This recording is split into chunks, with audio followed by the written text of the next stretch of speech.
how you live your days is how you live your life. When I was in this season a few years ago, it was hitting this point where I realized how I'm living each and every day when I'm living in more overwhelm than I'm not. That is adding up. My kids are noticing that. I'm noticing that. We have to come to a point where we're like, this isn't how I want to live for the rest of my life. I can make these simple shifts over time to decrease that overwhelm and show up in a better capacity for myself, for my family, for everyone around me. My name is Lisa, mother of 8 and creator of the blog and YouTube channel Farmhouse on Boone. On this podcast, I like to talk about simplifying your life so you can live out your priorities. I help you learn how to cook from scratch and decorate on a budget through this podcast and my courses, Simple Sourdough and the Simple Sewing series. I also help people reach their goals from home through my business courses, Create Your Blog Dream and YouTube Success Academy. I will leave links to these resources in the show notes and description box below. Now let's get into the show.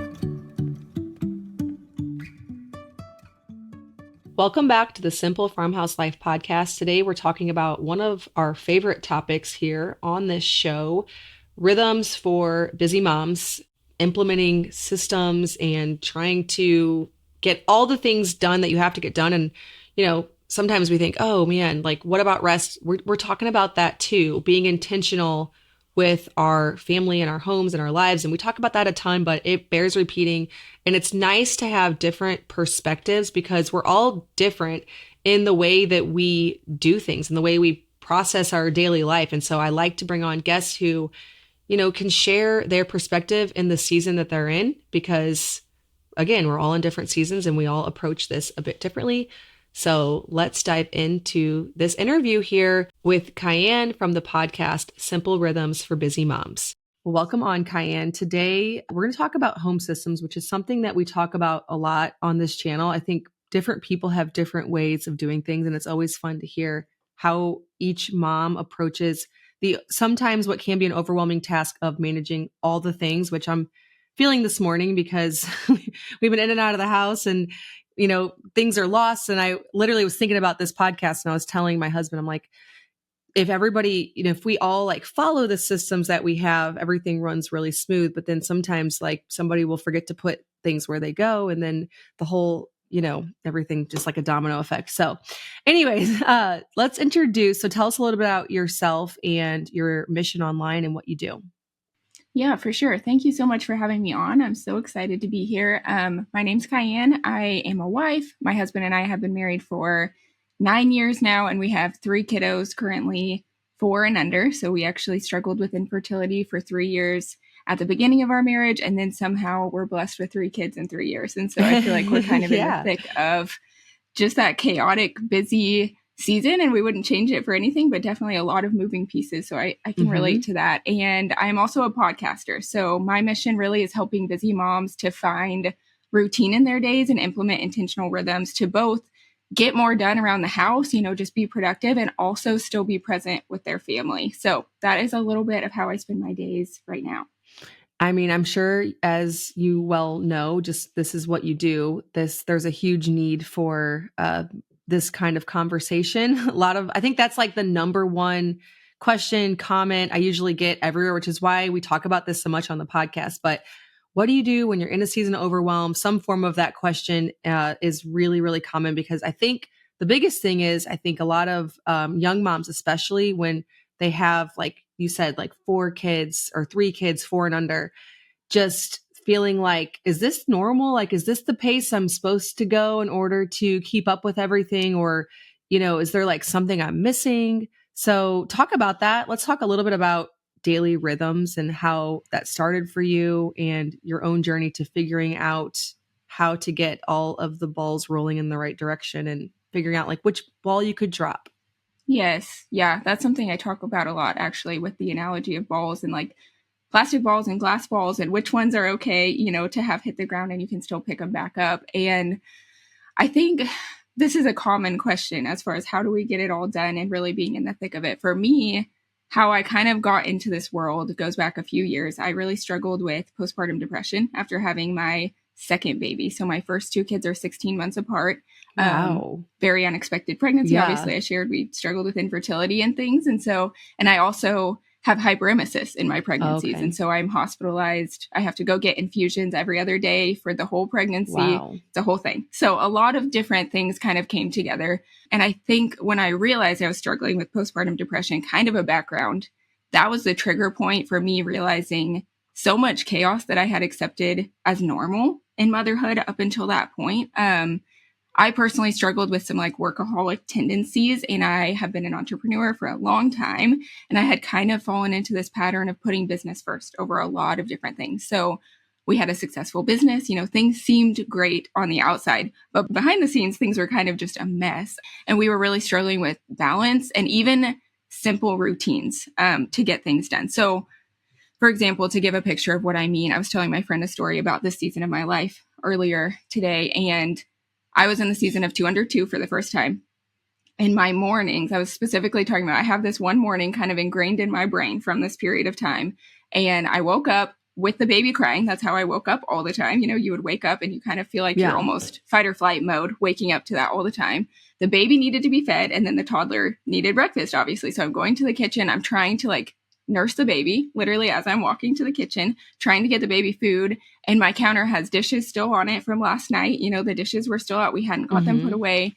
And so I'm trying to just quickly wash one bowl with the one hand that I have available at that moment in order to get the toddler food to get her to stop crying. And so as I'm doing this, my toddler goes and grabs a bowl of leftover spaghetti. Of course, it was spaghetti. This is probably why it's ingrained in my head, off of the table. And it just flies everywhere, like all over everything. I don't even know. It was a mess. And so at that moment, then we were all just kind of screaming and crying at the same time. Like, it's just that overstimulation point of this is just way too much. And so I shared that story because that is one specific morning, but also that happened more than one time. That was kind of a frequent, I wasn't doing these small little rhythms to pick up around the house. And then you would have this outside trigger that came in, and it's just way too much all of a sudden. And so for me, I think this season of postpartum depression and all of it was the catalyst for helping me realize that a lot of my habits in my daily life, they hadn't been intentionally thought through. They just kind of happened, right? And I think a lot of us fall into that.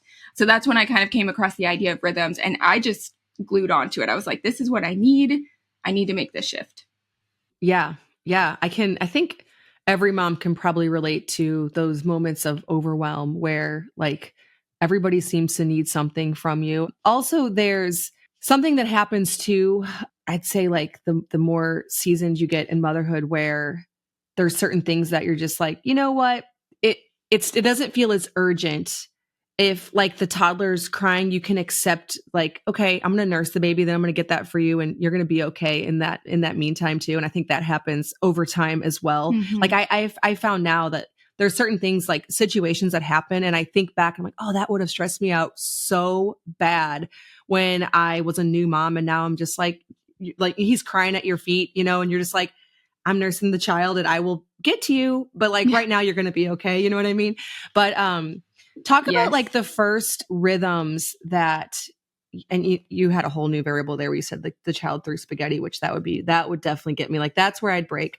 But how did you start to establish it? You found out, okay, this is probably, there's something I'm missing. Maybe I'm not flowing through my day in a way that actually gets the next day set up, for success. What did those first rhythms look like? Mm-hmm. I think planning ahead was probably one of the initial things that I started doing, taking the time. And I think a lot of it, sometimes we have to carve out the margin in our day first, which feels really hard to do because we're we have too many things right now. We can't get it done. And that's why a lot of us aren't planning ahead in some of these things. And so I think for me, it was starting to plan out my days the evening before, with a task list of what I need to get done. And then just slowly, it really was a process of working through routine by routine on what is not working. What is overwhelming about this? How can I minimize the overwhelm and stress and put some intentional steps in here to, I guess, be proactive instead of reactive? So my journey is interesting because I didn't know what I was doing at all. It was all just trial and error as I went throughout it. And so now that this has become what I do, I think I have a whole system that I kind of lead people through. And mine was a lot of duct taping things together, to be 100% honest with you, and just trial and error and then pivoting and seeing what works. I don't know if that exactly answers the question or not. I mean, yeah, it does. I think it's going to be a little bit different for everyone. But you mentioned having the things where you're proactive, you can see where things are going to go wrong. Do you find with your listeners, there's a common spot where like there's these certain common things that people always run into with just a little intention, it might help to, like make that not happen? Have you found some like common things to be proactive about? Yeah, I think there's a few like mindset things, even practically, that are really helpful to keep in mind when you're trying to rework a lot of things. The first one is going all in and doing too much at once. That is, I think, the number one thing for me in my life, as well as so many people that I talk to.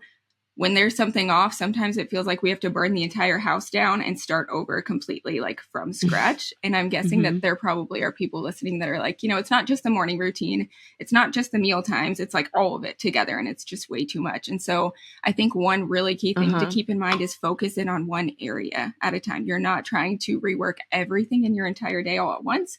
Focus on one time of the day or one like routine. Maybe it's breakfast time, lunchtime, maybe it's your laundry system. Focus on one and kind of go all in on that. Find something that works and then move on to the next one. Don't try and do it all at the same time.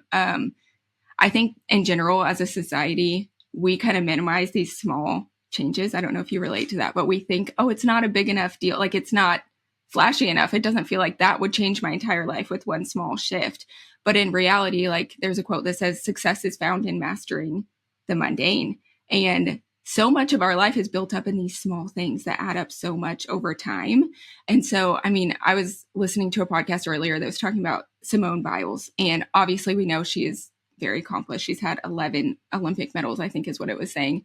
And she's like one of the best Olympians of all time. And she specifically, it was so interesting because she was talking about slow progress over time. And I was like, I can absolutely resonate with that, because she was talking about needing to go little by little in these small steps. She specifically was mentioning she needed to practice more to accomplish, I don't know, a specific move. I'm not a gymnast. I don't remember what it's called. And she was needing to move from 20 hours a week to 24, 28, up to, I think, 30 something. And she just did it in small pockets of times. And that's what her point was like these things that have made the biggest impact in my career were always those small shifts. And I'm starting to see that in so many people's stories. And I think we as moms feel like, if I can figure out how to make laundry not feel like it's taking up my entire day, I don't know, it just feels so small to start with laundry. You know what I'm saying? Yeah.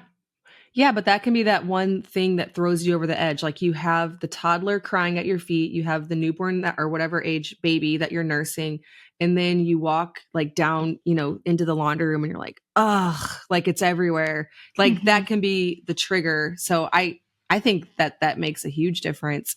What are some common mistakes that you see or struggles that moms make when they're trying to create new rhythms for their home? I'm sure there's like a handful that come up all the time. Yeah. I think sometimes we can get stuck in adding in new habits or routines and not cutting anything out. This is something I talk to people about a lot.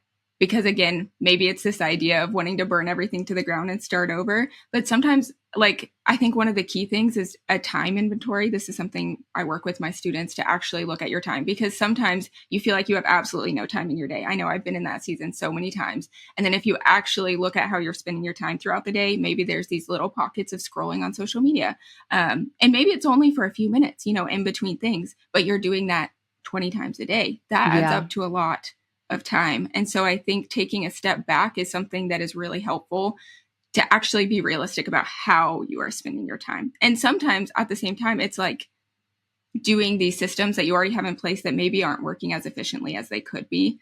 And so something like laundry is taking, 5 times the amount of time it could be if you had built kind of an intentional system around it, or dishes, or, put whatever example you want in there. Right. Yeah. Whatever everyday thing that happens. Like, I think that's the first surprising thing that happens when someone, starts managing their own home and having children, is it's a job that you don't just cross it off and then it's done. It's a continual job. It's like very repetitive. It happens every single day the same way, which in some ways is like, oh, well, that's a good, that means that you can actually create a system because it's fairly predictable. It happens in the same way, but also it's something that you can't just like step out of and not have consequences. Like I always hear these people that say, Yeah. leave the housework, the children won't keep. And I'm like, that's fine, except for now my job's going to be 4 times as hard 2 days from now when I didn't do it for 2 days. So it's like, I see the intention behind that. I get it.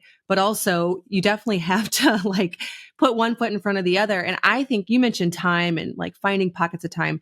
I think for so many people, it's really not time. It's finding all of the motivation to like implement something that is so constant and so demanding. Do you find that to be the case? Like really, there's time. It's just like, trying to like move all day is, can be exhausting. Yes. Yeah, 100%. And I think it's the mental energy for a lot of people, at least a lot of the people I'm talking to. Absolutely. Yeah. Mental energy, like motivation, capacity. Like all of that stuff. Mm-hmm. Yeah. The thing that I love about like rhythms specifically in my life is that they give me kind of a loose framework and structure to go through each day. And so I like to give the example of like an internet browser. This is how my brain felt before I had like rhythms and systems set up. I would have like 50 open tabs, essentially. You can picture this on your computer. You have them all open. They're all loading at the same time. And then inevitably it would get to this point where it's just that spinning cycle of death. I mean, honestly, like where nothing will load at all. And that's how I felt in my real life. Yeah. You just get to where you're paralyzed. And I think it's the motivation and the mental energy of, I don't know where to start. Everything feels like a mess. I don't even know how to find the motivation to start. And so I think you have to get to a spot first to find a general kind of, I guess, why behind why you're doing this. There's a quote I talk about a lot by, I believe it's Andy Dillard, and it says, how you live your days is how you live your life. And for me, when I was in this season a few years ago, it was hitting this point where I realized how I'm living each and every day when I'm living in more overwhelm than I'm not, that is adding up. And my kids are noticing that. I'm noticing that. It feels like this is just a season. And it is. I mean, there are seasons that are harder. I'm not saying there's not. But also, I think as moms, sometimes we have to come to a point where we're like, this isn't how I want to live for the rest of my life. I can make these simple shifts over time to decrease that overwhelm and show up in a better capacity for myself, for my family, for everyone around me. Yeah. And you mentioned the season thing. And I've always mentioned like with our family and a lot of families, we have an age range of 15 years from the oldest child to the youngest child. And so I had to redefine what would be considered like survival mode. Like people will say, I have children under the age of 4 or whatever, people have different definitions of what that could look like, but therefore I'm in survival mode. And at some point, you have to almost be like, well, can we somehow make having young children not survival mode, because I cannot stay here for 15 years of my life or whatever that might be for you or anybody. It might be different, but like, even if you have 3 children and you have them in 4 years, you still don't want to stay in survival mode for 6, 8 years. And I don't think that you have to. Like, I think that that's something that we mentally do. Like, well, in this season of life, and it's like, well, how long is the season going to last? Because, Yeah.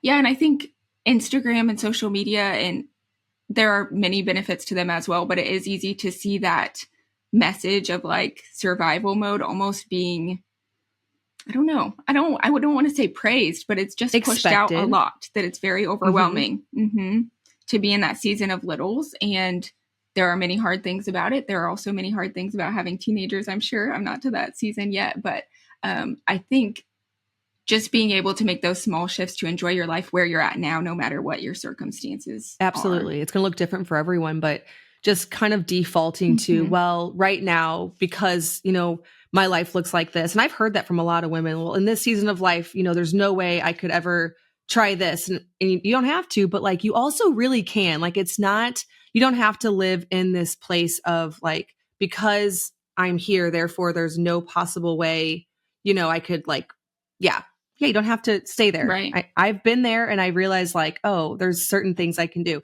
So let's talk a little bit about the rhythms. Like, just, can you give us some very practical examples? Like, what kind of rhythms do you have for those everyday things like cleaning, laundry, dishes, the everyday stuff that you have to do, cooking? Yeah.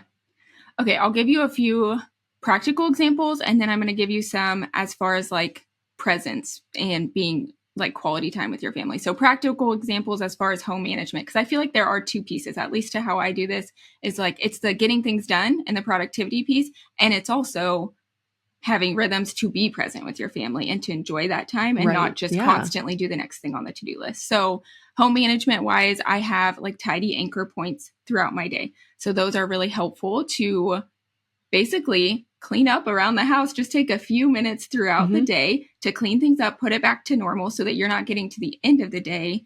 Your kids are in bed, it's finally quiet in your house, and now you need to spend an hour, hour and a half cleaning everything up before you can even relax. Right. So that's a really practical example of one. Another one is like with laundry, having a system around that. Like, for example, I have a laundry basket that is very small. And that's intentional because I do laundry every time the laundry basket gets full. It's a very small laundry basket.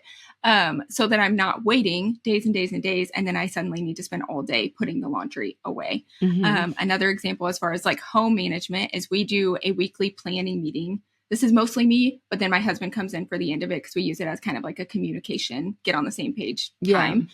And I will look at our calendar, look at what's coming up. So we communicate, my husband and I, so that we're on the same page, you know, whatever we need to get done that week. But then I also take the time to meal plan during that. I have a staple grocery list that I work off of, and then I plan all of the meals for each day. And I know everyone has different systems as far as meal planning. So it really is something that I talk through how to make this personal to you and your preferences.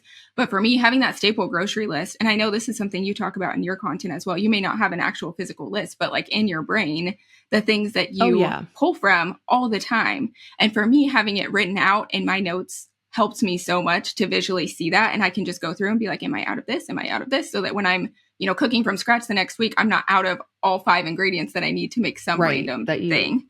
Yeah. And then as far as like the presence piece of this and being like present with your family, a few rhythms around that. We do a family Sabbath that has been really huge for us in, I think, like unplugging and just connecting as a family, slowing down. Another one is getting outside first thing in the morning with my kids. One, there's so many scientific benefits to getting sunlight in your eyes first thing. That's something that I feel like a lot of people talk about. But also it's helped me to just have those few minutes with the kids where we're sitting outside, we're looking at the trees, we're talking about whatever season it is, and just enjoying those moments together instead of just rushing to the next thing constantly, because I can get very stuck in that. I could keep going on a whole list of things, but that probably gives you an idea of, I think also rhythms help me to stick to my priorities in practically making sure that those things happen. I mean, how many times have we talked about wanting more time with our kids or wanting to invest in that, wanting to go on more walks, wanting to look in their eyes more, but it's easy to get caught up in the busy hustle bustle of the day. Even stay-at-home moms, we're with our kids, you know, maybe 24 hours, but how often are you actually slowing down and fully investing in them and not seeing them as an interruption, which probably sounds harsh, but I think it's easy to get caught in that. Yeah. I mean, that's so recently we started implementing this, like where we go on a walk and we pack up bikes and we go somewhere. And for so long, I felt like we didn't have any time to do it. And then just lately around 4:00, Luke's like, all right. And then it starts packing kids in the car. And I'm like, I mean, we technically do have time to go do this. Like, I think we do just kind of have this mindset of what our lives look like. But then maybe if you actually, like you said, taken time inventory, or if you wrote it all down or had an outside observer look at it, someone might actually say, really, you have time for that? Because I really felt like we don't have time to go on a walk. I don't have time to work out. But what's funny is when I get in this habit randomly of like going on a walk or doing some workouts, magically there's time. It's just really funny how some intention can change the story about like what you tell yourself your days look like when they might not actually be near as chaotic as you're making them out to be in your brain. And I think so often, like we get caught in the urgency of today of like, we need to do this thing for work, or we need to finish this project around the house or whatever. And so I think that at least for me is why I fall into that a lot of like, oh, I have so many things to do today. I can't fit that in today. But sometimes we just need that anchor point to build that in and make it happen so that it's not 6 months down the road, a year down the road. Yeah. Yeah, it's amazing what you have time for. Well, just kind of think about like any regular things maybe you have, like we have Wednesday night church. We have just a few things throughout the week, and somehow we can always make it to those because they're on the calendar. And so anything, I've decided that literally anything we put on the calendar with a little time block, we're probably going to do it. And so building in some of that intentional stuff, no matter what it is, we can do it if it's on that calendar, makes you really question, the not having time narrative. Mm-hmm. Yeah. And I think that's where I found myself caught up, is I wasn't putting things on the calendar and making that space. And man, it opens up your whole life when you realize you really do have more time than you think you do. Uh-huh. When Luke and I were first married 17 years ago, we were on a super tight budget, and the only way that I could decorate my home and make it my own cozy space was by doing a lot of DIY and sewing. I've shared that for years on my YouTube channel, on this podcast, on my blog, and recently I put all of those resources together, all of the patterns, the tutorials, and then step-by-step instructions from getting a machine and threading it, learning about tension issues and the bobbin, all those things maybe over the years that have scared you away from sewing, into one course that I've called the Simple Sewing Series. If you've wanted to sew but have been intimidated by the process of getting started, or even if you're a more seasoned seamstress or sewist and you want to improve your skills, I really think that this will be a great resource for you. There's also a private community associated with it, so if you have sewing questions or you're excited to meet other people who are also getting started on their sewing journey, that's available with the course as well, and it's for a very affordable price. You can find my new course and all of the resources that go along with it over at bit.ly/simple sewing course. That's bit.ly/simple sewing course, all lowercase. That's where you can find more info and become a student. So what about you have on here, one of the things we were going to talk about is like raising kids, taking care of your home, a business on the side, and not figuring out like what thing to work on. And then we're talking about, oh, you actually do have time. But what about the mom who feels like she can't, creating margin for that? I know you're an entrepreneurial type, so you've had to navigate this throughout the last, especially 4 years alongside kids. What did it take, or how did it look creating that margin? Yeah. The first thing that I usually like to talk about in creating margin is really helping to get people out of that chronic overwhelm cycle where they're overwhelmed more often than not. And now I put a preface in here to say you're not never going to be overwhelmed again. I don't think that's realistic at all. However, right. Oh, no, it's not. Exactly. But I think the chronic overwhelm, where you are overwhelmed more often than you're not, that is kind of the problem that I like to work with people on, to get them back to a space of feeling more balanced in their days. And so a few things that I really like to focus on with my students, especially, is one, putting your phone in a drawer for an hour at the beginning and the end of the day. And this is something that I started doing back when I was doing all of this work. And this was honestly a game changer for me and my mental capacity, especially because when you're not starting the day being bombarded with notifications and social media scrolling, or even like if you work or have a business of some sort, getting an email that you need to respond to, and all of these different things controlling your attention before your feet even hit the floor, right? Having that space first, that helps free up so much mental capacity and allows you to be more present in the moment. So that's one thing. Another thing is making it a priority to spend 15 minutes of fully focused present time with your kids each day. And I think when I say this, a lot of times people are like, 15 minutes, like that's nothing. And it's true. It is nothing. Yes. But at the same time, I think I mentioned this earlier, how many times are we going through the day being with our kids, doing all the things, feeding them, caring for them, whatever, cleaning up after them, but not having that time where we can, I think, just slow down and see how their heart is doing, check in with them, and enjoy those moments for ourselves as a mom too. I know those are the moments I really looked forward to in becoming a mom, were those connection moments. And so it varies on how we personally spend the time each day. I do it with all my kids together. I don't do 15 minutes each child separately for each. Right. And I just let each kid pick something based on the day. We kind of rotate through. So it could be reading books. It could be doing a craft that they love. It could be having morning coffee time together. That's something that we love, but it just varies depending on the day.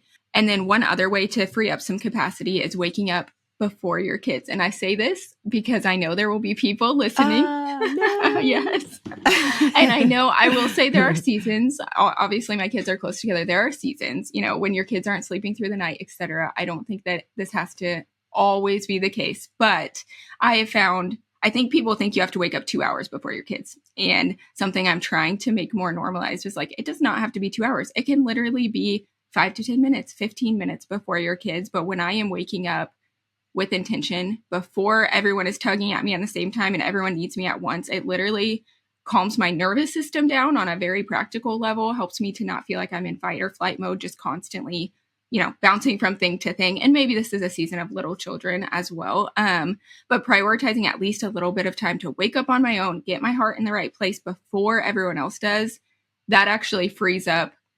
It may not be physical time, but it frees up so much capacity that genuinely I have more time and margin in my days from just that alone. So that's something that I like to mention as well. And I know there's many people that are not going to like that answer, but. Well, I think it works for some people, maybe not for others. My question, how do you know? Like, I don't have a consistent time when the kids wake up, so I would never know like when to do that.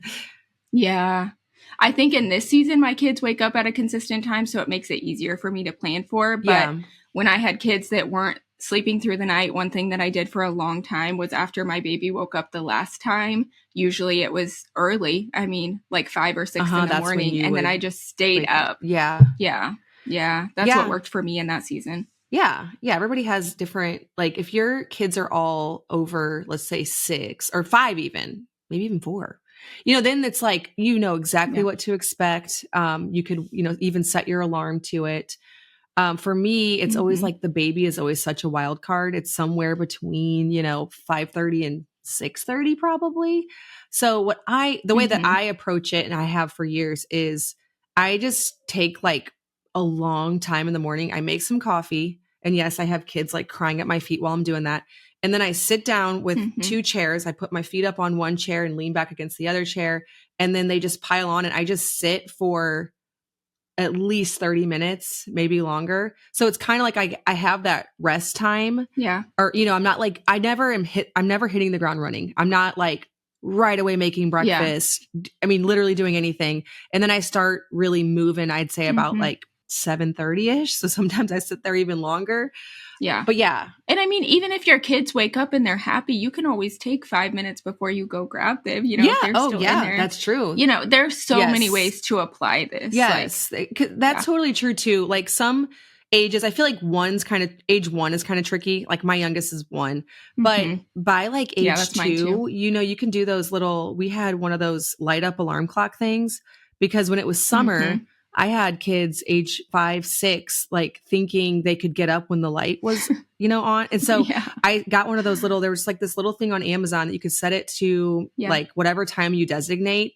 And over a certain age, you just be like, don't come out of your room till this, goes on, and then like you said, like sometimes the 1-year-old could potentially like not wake up screaming and you could predict it more that way. So I think having time, and this of course is for moms who don't have to get out the door, school, work, like we're home, we homeschool, we work from home. So of course, like it's a very different schedule. Like I have that luxury, but just not like rushing right into like, gotta go, gotta do this thing, do that thing. Like that to me is the way I prefer to live. It just helps me so much to not feel like I'm like, go, go, go.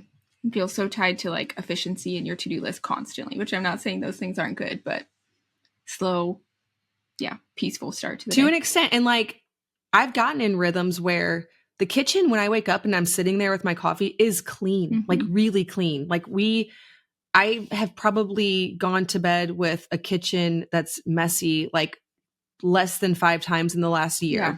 So I think that's, an important distinction is the day doesn't already feel overwhelming when I wake up. Like it's pretty tidy.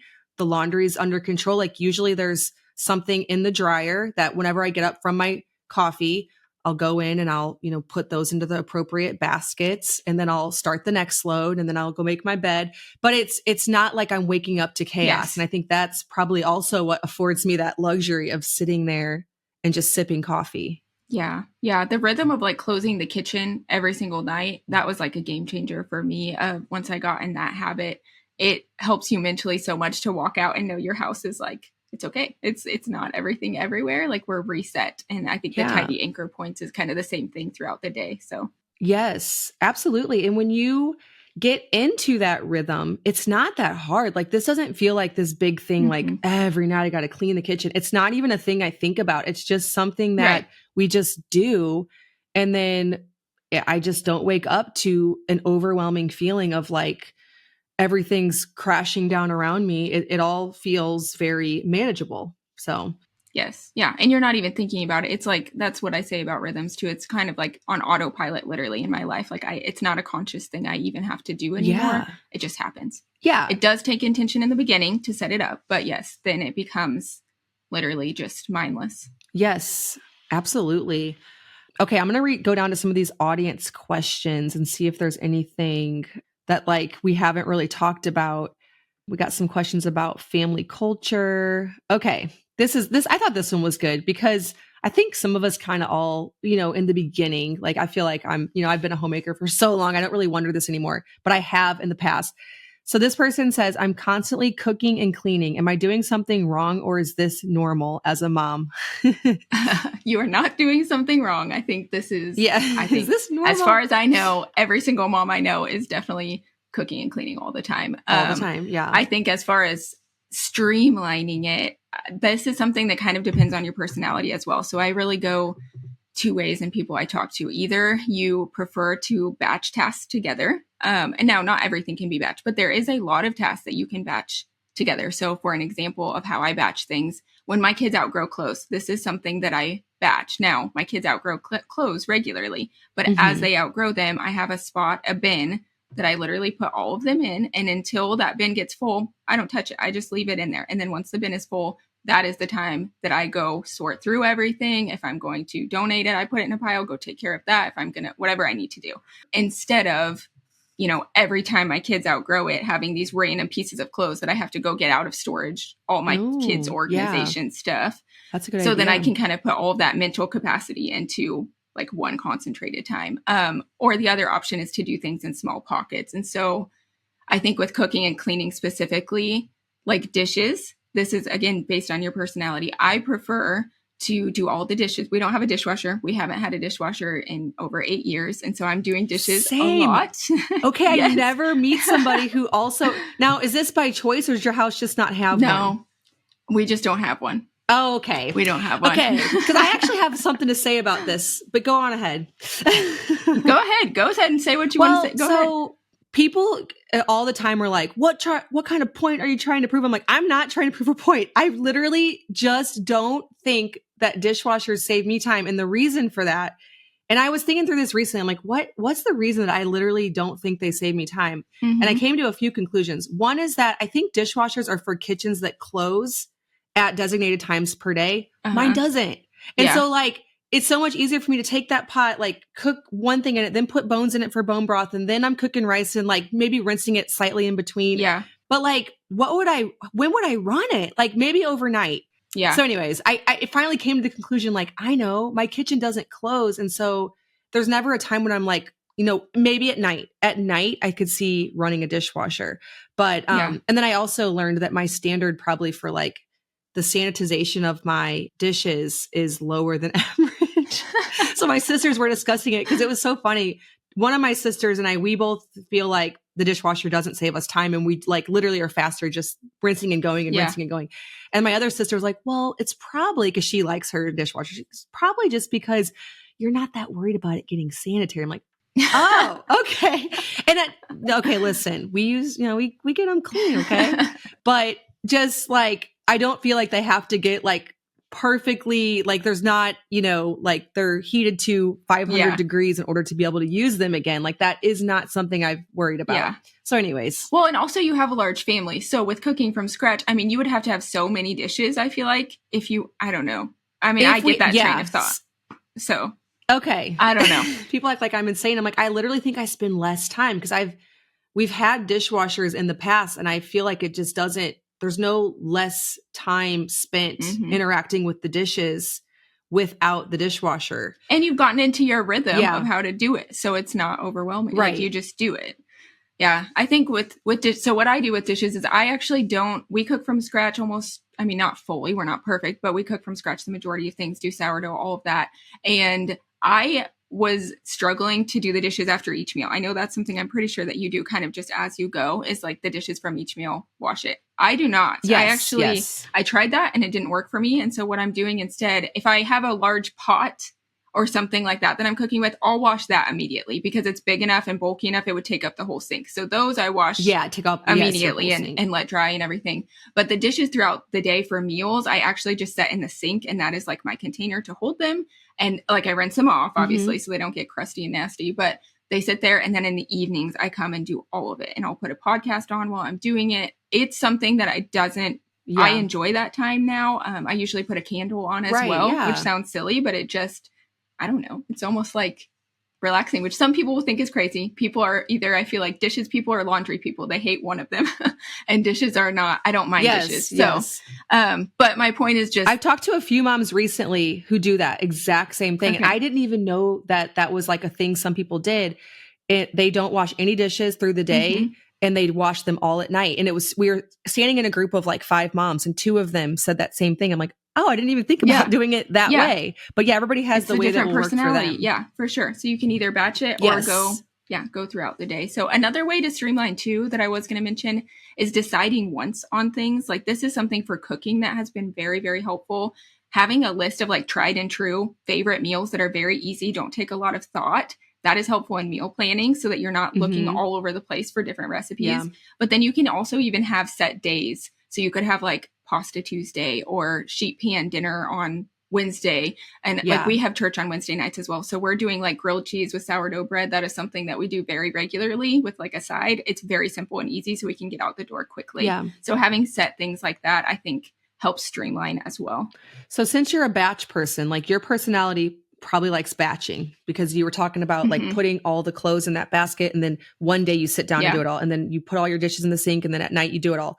Do you like meal prep days where you cut a bunch of vegetables, cook a bunch of meat, that kind of stuff? I have not actually done that personally yet. No, I haven't found a way that has started. It just took too much time when I tried to do it.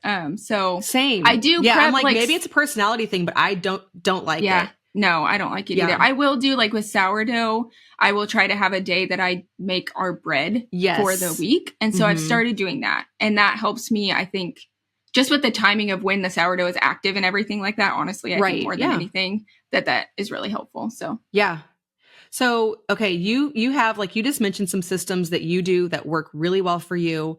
And, that's how it might work differently for me in my life, but or somebody asked, how long do you test a new system before deciding it's working for you or not working for you?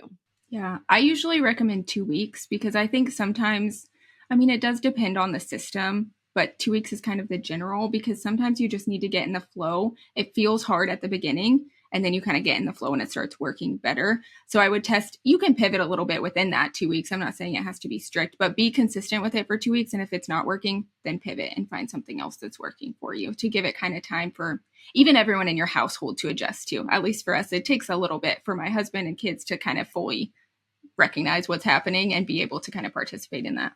Yeah. If you don't give it that good long while, you might not have given it an honest shot to really see if it's working. Yes. But it is so funny because I listen to lots of, podcasts and other moms, and I talk to other moms on interviews like this. And something that one mom will just swear by, like, you have to do it this way. Another mom's like, nah. And that happens just all the time, where one mom's like trying to convince me, and then maybe I'm trying to convince them, like, this is the answer. And they're like, I don't think so. We just don't recognize that how differently we all see the world and what works for our own personalities is so important because, I hear systems all the time and I'm like, see, how would that help? But then same thing, like just opposite. I think it is important to test a lot of different things out and just find what works. Yeah, I think I struggled with that when I was finding things because it just wouldn't work for me. And I'm like, okay, is something wrong with me? Like, what am I doing wrong? And I'm so passionate now about saying, like, it really depends on the season you're in and your personality. Like, these systems that I'm talking about, they are helpful, but it's not even the systems themselves. It's like having the framework in your mind to know how to conquer the overwhelm in a certain area so that then as you move forward, you know how to make your own system or rhythm. I think sometimes it's natural and it's built in. Like, this is something that I did in my work. And so it naturally applied over the years to my life now, but it's not built in for everyone. And so I think that has been really, I don't know, it's just really important to me to say, like, it is not one system that is going to change your entire life. It's really figuring out what works for you. Yeah. And I think also it's so important. Like, I think people forget or don't realize how difficult it can be to keep all of these plates spinning. Like, if you're Mhm. not a homemaker, or maybe you haven't yet, you don't have children, or you're not home all the time, it might sound like how are you struggling to get these basic things done? But Mhm. it actually, like, stepping into the role requires a lot of thought, a lot of planning, Mhm. and it actually it's not crazy if you find it to be a bit of a challenge. Yeah. Yeah. You are not alone in that for sure. Yeah. Yeah. All right, taking a quick break from this episode to tell you about my course, Simple Sourdough. So I've been educating on sourdough since 2016 on my YouTube channel and on my blog. More recently, I took those years of resources, recipes, how-to instructions, and put them all into one course so that it's all compiled together. You can get it in one place and learn from the very basics. So if you are brand new and you want to learn how to do sourdough the simple way, or even if you want to improve your baking skills, you should check out my course, Simple Sourdough. It's all for a very affordable price. I wanted to get this information into kitchens all across the world. You can learn more and become a student at bit.ly/simple sourdough course. bit.ly/simple sourdough course, all one word, all lowercase. Okay, so let's talk a little bit about some specific rhythms. We already talked, I guess, a bit about, I don't know if you mentioned, did you mention your laundry rhythm? And then somebody also says toys, laundry and toys.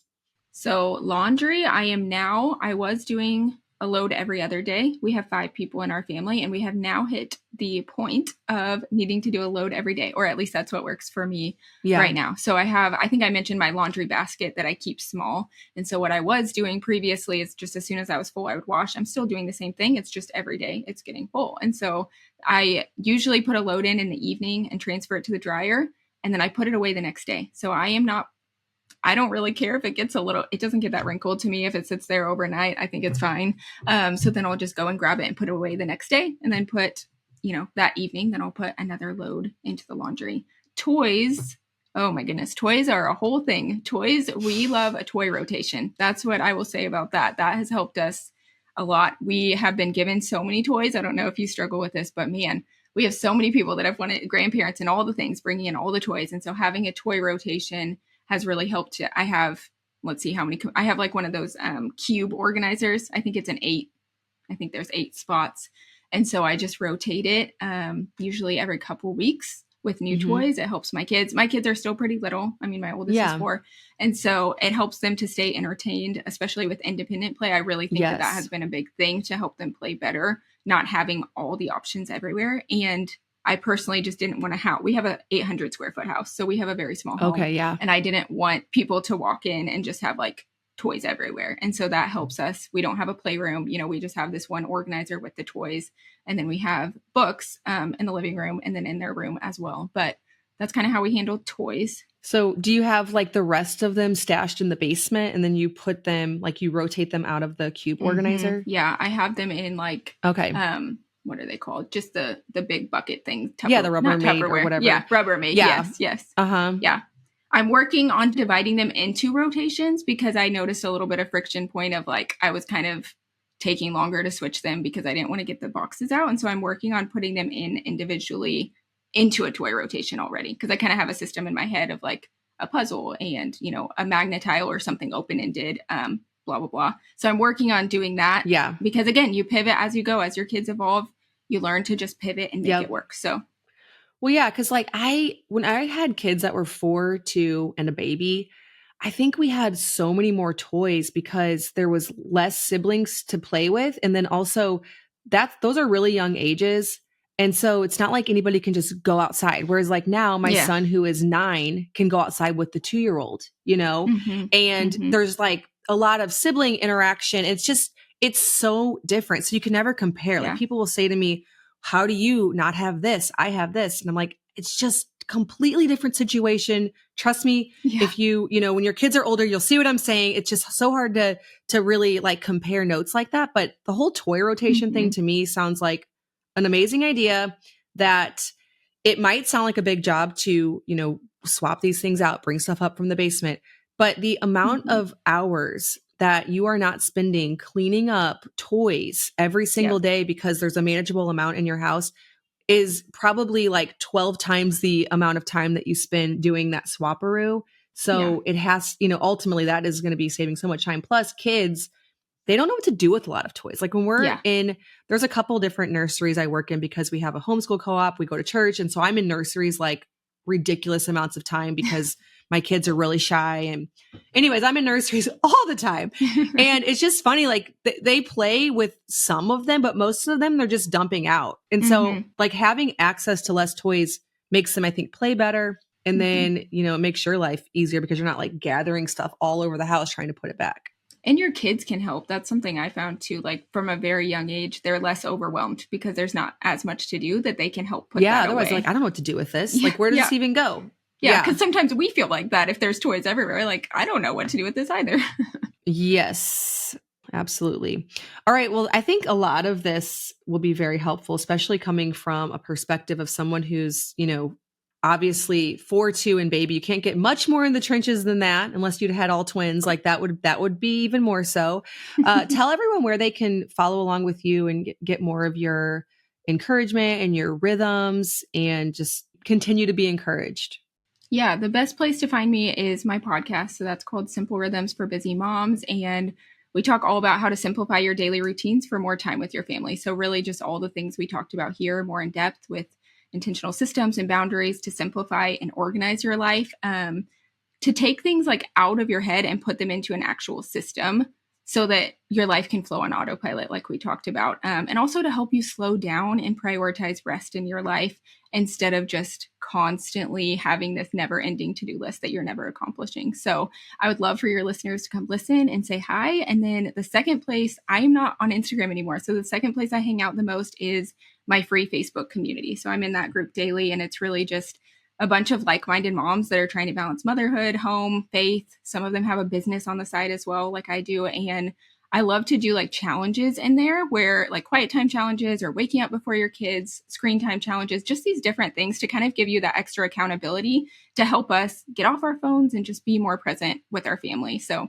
sharing easy recipe ideas, all of that kind of thing. So I do have a free morning routine download. So if that's something that you want to look at, it's all about how to get up and have a morning routine that serves you, even if your kids aren't sleeping through the night. So if you come join that Facebook group, you can grab that in there. Your listeners can get that. And that is at bit.ly/simple rhythms community. Awesome. We'll leave links down in the description box and the show notes below. Sounds like a great place to, find a community of other moms who are trying to be intentional. And I think probably half the reason why you're so productive is because you're off Instagram. Way to go on that one.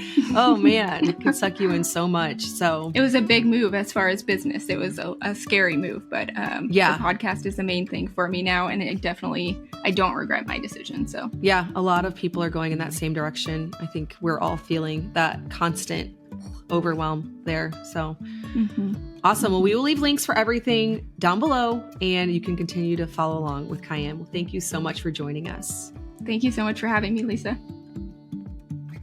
Thanks, as always, for listening to the Simple Farmhouse Life podcast. My husband Luke and I and our 8 kids work together side by side on our little homestead and use our blog, podcast, and YouTube channel to reach other homemakers, home cooks, and homesteaders with practical recipes and daily family life. For everyday sourdough recipes, make sure to check out our blog, farmhouseonboone.com. And to dig deeper, we do also offer a course called Simple Sourdough over at bit.ly/farmhouse sourdough course. That's all one word, bit.ly/farmhouse sourdough course. If you're looking to learn how we earn an income online, check out my free blog success masterclass at bit.ly/farmhouse blogging school and my YouTube course at bit.ly/farmhouse YouTube course, all one word.